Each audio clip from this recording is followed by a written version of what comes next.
శ్రీవరలక్ష్మికి శ్రీమతులు ఇవ్వరే మంగళహారతులు. ఐదు ప్రాణములు ఐదవతనమే పసుపు కుంకుమ పడతికి సిరులే.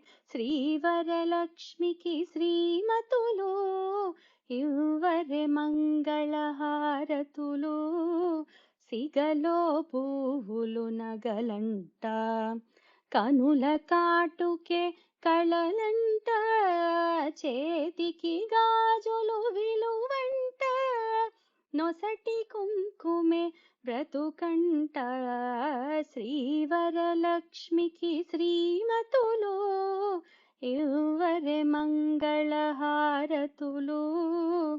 ఇల్లు ఉన్నదే గృహలక్ష్మి, తల్లి అయినదే సంతానలక్ష్మి, పతియదలో శ్రీ మహాలక్ష్మి, సంసారానికి సౌభాగ్యలక్ష్మి. శ్రీవరలక్ష్మికి శ్రీమతులు ఇవ్వరే మంగళహారతులు.